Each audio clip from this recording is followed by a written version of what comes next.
अभिनंदन करता हूं। और अभी जो इसके बारे में हमारे कृषि सचिव ने जो शुरू में पूरी बात बताई और उसके बाद जो एक प्रेजेंटेशन भी दिया अनेक जगह के लोगों से बातचीत करने का, और सब जगह से लोगों तो बातचीत नहीं हम लोग सुन पाए, कुछ जगह का डिस्टर्बेंस था, लेकिन कई जगहों का दृश्य हम लोगों ने देखा। तो इसके लिए मुझे खुशी हुई है। मैं सबसे पहले कृषि विभाग को इस बात के लिए, और आज माननीय मंत्री भी बैठे हैं, सबको मैं इस बात के लिए धन्यवाद देता हूं। आप सब जानते हैं और खुद भी आपने कहा कि जिस प्रकार से इस चीज के लिए शुरुआत हुई, और हम लोगों ने जब जल जीवन हरियाली अभियान की शुरुआत 2019 में की, तो जल जीवन हरियाली अभियान का 11 कंपोनेंट है। उसमें एक मौसम के अनुकूल कृषि और कृषि अवशेष का संरक्षण, यानी उसको भी इसमें शामिल किया गया। और उन्हीं दिन, उसके पहले ही आप सब लोगों ने इसका जिक्र किया, और आज तो मुझे खुशी है कि आप लोगों ने कम से कम डॉक्टर मार्टिन क्रॉफ की भी बात हम लोगों को सुनवा दिया। मैं उनको भी इस बात के लिए धन्यवाद देता हूं। और उनसे हमारी मुलाकात हुई थी पहली बार फरवरी 2016 में।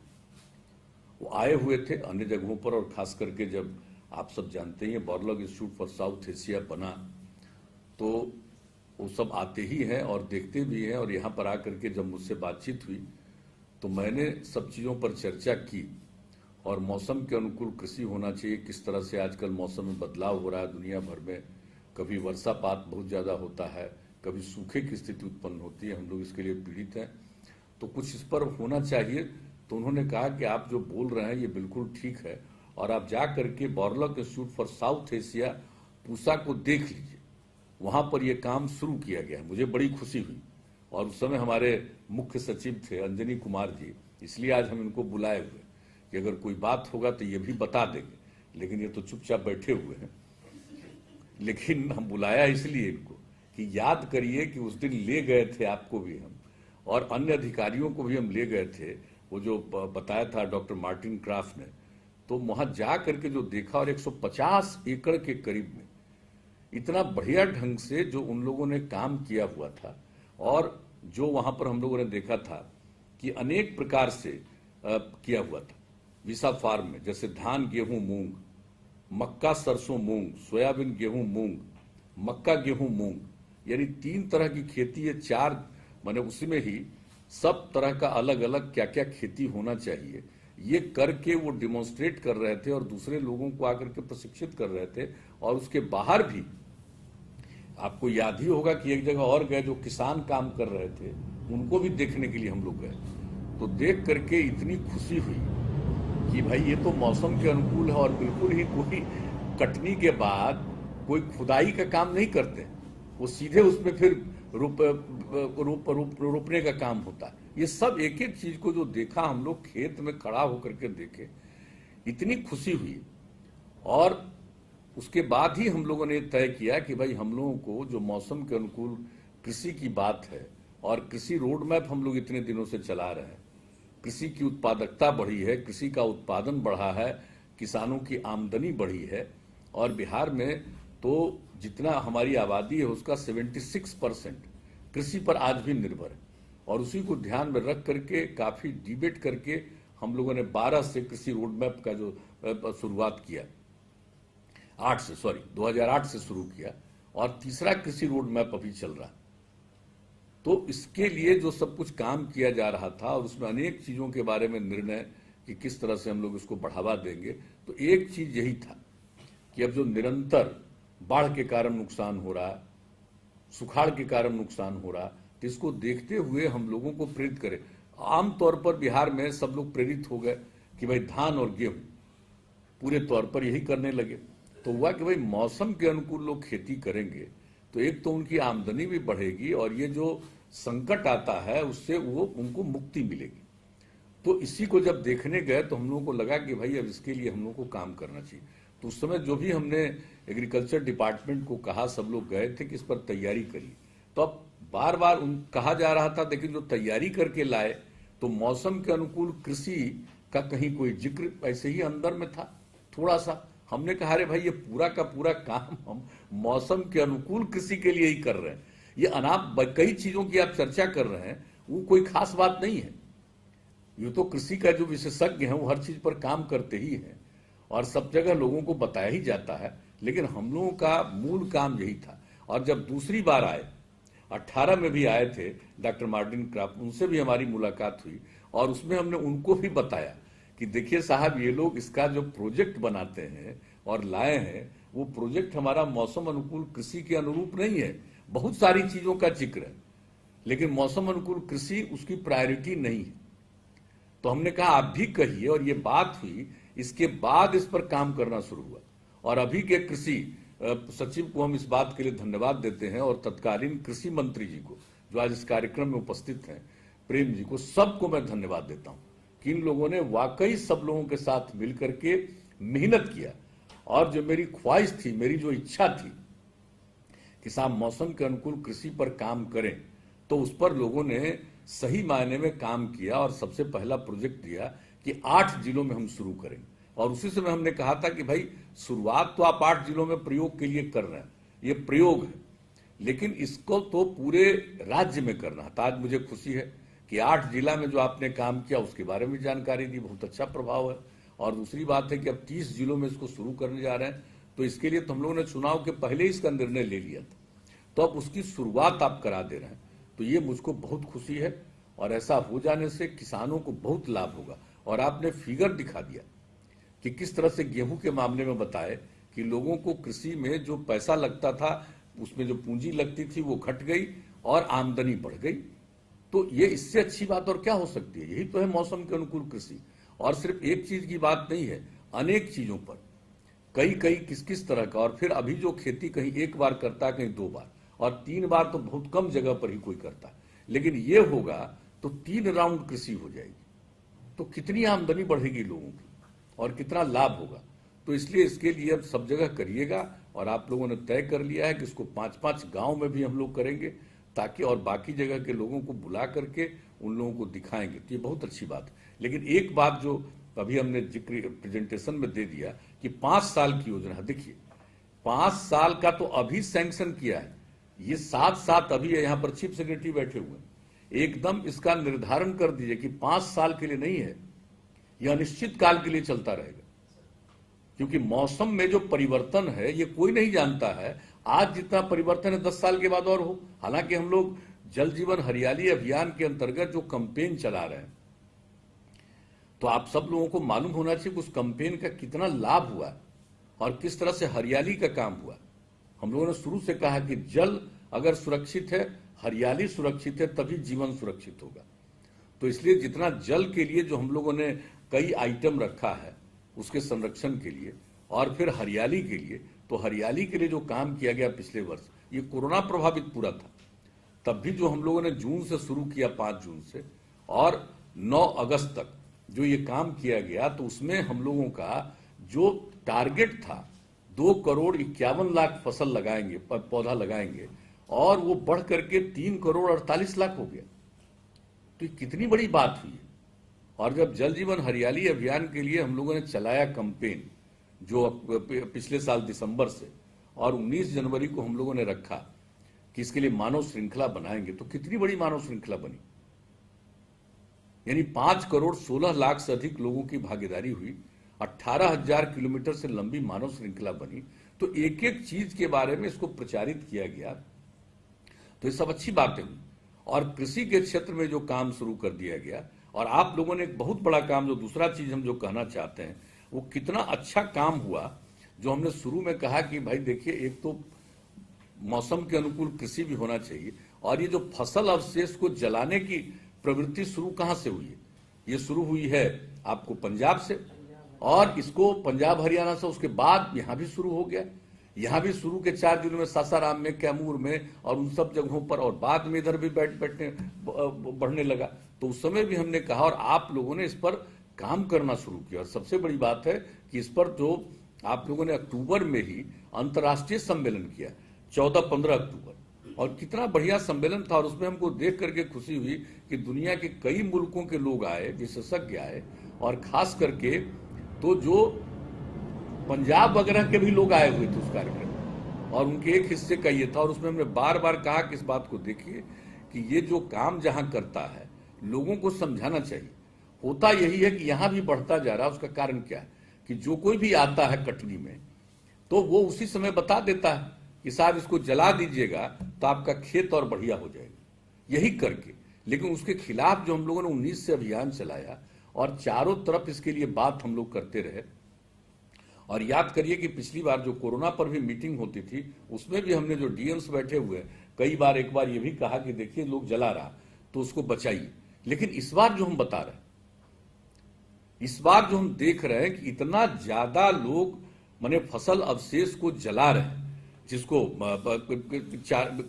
इस चारों जगहों पर हर जगह आप देख लीजिए कि हम इसके बाद जो भाई चुनाव के दौरान भी गए थे, कई जगहों पर दिखाई पड़ रहा था जब हम लोग कैंपेन में घूम रहे थे। और इधर जो कुछ जगहों पर हम काम में गए हैं हेलीकॉप्टर से, कुछ जगहों पर जो रास्ते भर में पूरे तौर पर दिखाई पड़ा। एक में तो हमारे चीफ सेक्रेटरी बैठे हुए थे, हमने सबको कहा, ये लोग में से कोई रहते थे हम कहते जरा फोटो लीजिए इसका। तो इतना ज्यादा है। और अभी 2 दिन पहले जो हम बांका गए हैं और बांका और जमुई से लौटते हुए जो भी इलाका था, सारे इलाकों में इस तरह की स्थिति कभी पहले नहीं थी। इतना ज्यादा फसल अवशेष को जलाया। इसका मतलब हम लोग चाह रहे हैं लोगों को समझाएं कि फसल अवशेष को मत जलाइए, इसका बहुत ज्यादा उपयोग है और उसके लिए कई चीजों के लिए हम लोग बहुत ज्यादा सब्सिडी देने को तैयार हैं। सब लोगों के लिए 75% और बाकी अनुसूचित जाति जनजाति और अति पिछड़े को 80%, 4-4 तरह के इक्विपमेंट के लिए। तो ये सब कुछ कर रहे हैं हम लोग प्रचार, लेकिन असर क्या पड़ रहा है। और आप जान रहे हैं कि कैसे ड्राइवर को बुलाने के लिए कोरोना के दौर में जब लॉकडाउन का पीरियड था उस समय कहां से शुरू हुआ था, उसी इलाके से, कि भाई वहां से ड्राइवर को मंगा करके। आप समझ लीजिए कि जो लोग आ रहे हैं बाहर से, वो इसका मतलब है कि लोगों को ये बता रहे हैं। तो हम लोगों ने तो कह दिया कि भाई इसको प्रचारित करिए।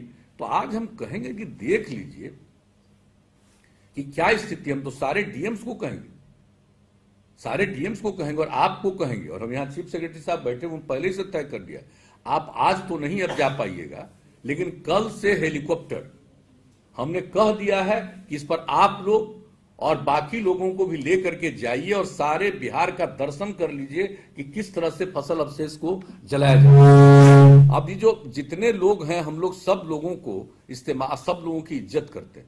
हमारे जितने कृषि विभाग के अधिकारी हैं, हमारे अन्य कर्मचारी हैं, जितने लोग हैं, जो भी कोई भी लोग हैं, इस सब लोगों को लगाइए और जाकर के खुद देख लेंगे और जाएंगे। और किसानों से मैं अभी एक्शन लेने की बात नहीं कर रहा हूं, लेकिन जा करके पहले समझिए तो सही कि किसने बता दिया है जो नाश होगा।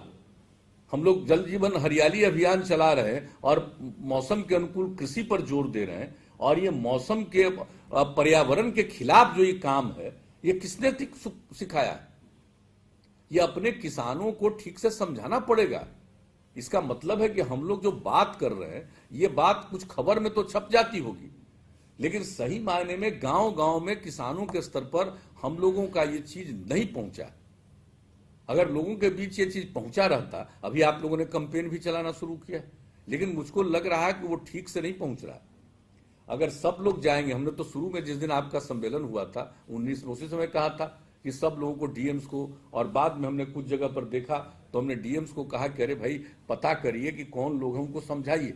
तो उस समय जो था, आज तो एकदम इतना ज्यादा से ज्यादा हो गया। कुछ ही इलाका बचा हुआ,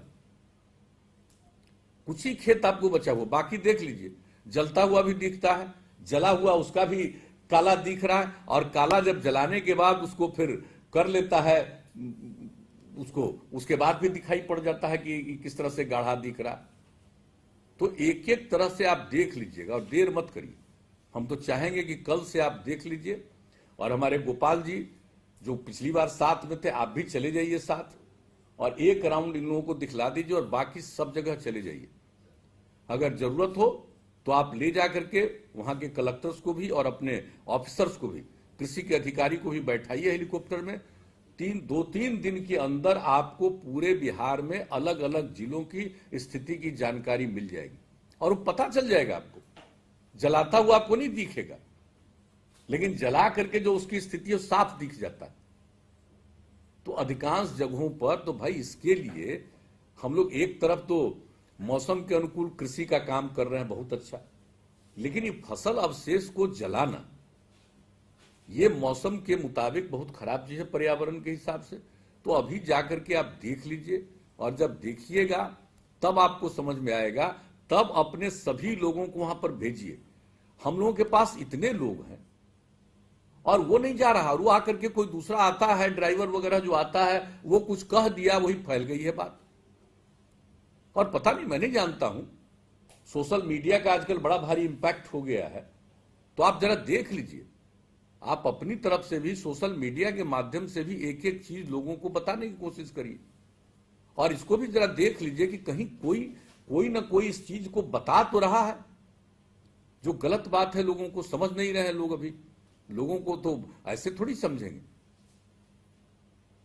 बहुत संकट आएगा और किस तरह से उनको जरूरत पड़ेगा, और ज्यादा खर्च होगा, बढ़ेगा।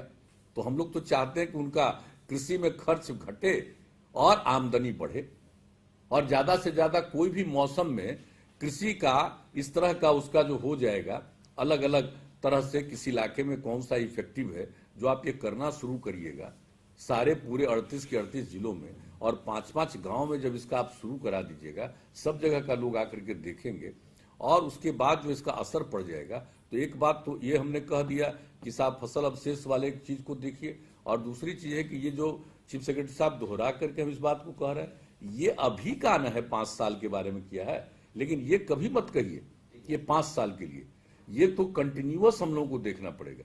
ये एक स्थायी कार्यक्रम के रूप में इसको दिया जाए।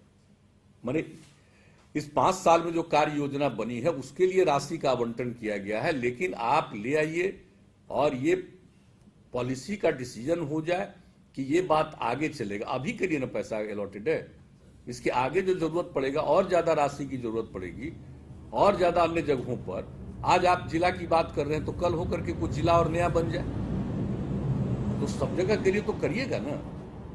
तो इसलिए इस बात की आवश्यकता है कि हम लोगों को इस काम को बहुत आगे बढ़ाना पड़ेगा। और देखिए, कोई इस प्रकार की चीज को समझाने में थोड़ा समय लगेगा, चाहे वो मौसम के अनुकूल कृषि हो या फसल अवशेष को जो जलाने की प्रवृत्ति है, इन दोनों चीजों में समझाने में थोड़ा वक्त लगेगा। लेकिन जब जा करके उस पर कॉन्शस हो करके लोगों को आप बताइएगा, लोगों को कॉन्शस कीजिएगा और देखिएगा वो अपनी समस्या बताएंगे। तो हमने तो पहले भी कहा कि अगर किसी की कोई समस्या है तो बताए, देखें उनके पास हम उनको कितना इक्विपमेंट दे सकते हैं, और वो जो कुछ भी होगा कटनी करके जो कुछ भी हो रहा है तो उसको हम कैसे कलेक्ट करें, और उसका इस्तेमाल है तो बहुत तरह का इस्तेमाल उसका है, तो उसके लिए भी हम लोग राशि का आवंटन करके ये भी देख ले। लेकिन एक बार जरा घूम लीजिए, एक बार लोगों से बातचीत कर लीजिए कि आखिर उनका क्या है, और एक एक जगह से जहां से शुरुआत हुआ, कैमूर और सासाराम से शुरुआत हुआ, रोहतास से, तो उसको लेकर के, और अभी तो हम देख रहे हैं भाई, क्या ये पटना जिला राजधानी है, आप जरा सोच लीजिए। और यहां पर देख रहे हैं, बगल में नालंदा में देख रहे हैं, कहां नहीं देख रहे, आगे बढ़े तो दूसरे हर जिलों में देखे, कि जहां कहीं भी जो कुछ भी नजर आया है तो देख लीजिए। तो आप देख लीजिए, मौसम भी आजकल ठीक है 1-2 दिन से, तो चले जाइए कल से ही जा करके एकदम देख लीजिए पूरे तौर पर, और जब देख लीजिएगा तभी प्रोग्राम बनाइएगा कि लोगों को। और आजकल तो आपको सब चीज पता कि कौन इलाके से घूम रहे हैं, तो आपको तो अपने मोबाइल ही पर पता चल जाएगा, एक एक इलाके के बारे में सूचना मिलेगी। और हम तो कहेंगे चीफ सेक्रेटरी साहब को कि भाई एक एक राउंड करवाइए, एक राउंड तो अपना ये कर ले, और उसके अगले राउंड में कृषि के कोई विशेषज्ञ डीएम्स को भी कहिए, दे दीजिए। हम लोग 3-4 दिन हेलीकॉप्टर का इस्तेमाल इसी के लिए कर दें कि वो पूरे एरिया में अपना देख ले। तो अधिकारियों के साथ और दूसरे लोगों के साथ जब देख लेंगे तभी तो जाएंगे किसान के पास मीटिंग करने के लिए। मैं नहीं कहूंगा कि अभी किसान को कोई आप दंडित करने के बारे में सोचिए, अभी मैं नहीं कहूंगा। अभी तो किसानों को समझाने के लिए आप करिए, लोगों को ये बात बता दीजिए कि किस तरह से। और राज्य सरकार तो हर तरह से जो काम कर रही है, किस तरह से हम लोग इसको हर तरह से जो खरीद का काम कर रहे हैं, तो एक एक काम तो हम लोग कर ही रहे हैं कृषि के क्षेत्र में। और कृषि रोड मैप के मुताबिक भी काम कर रहे हैं।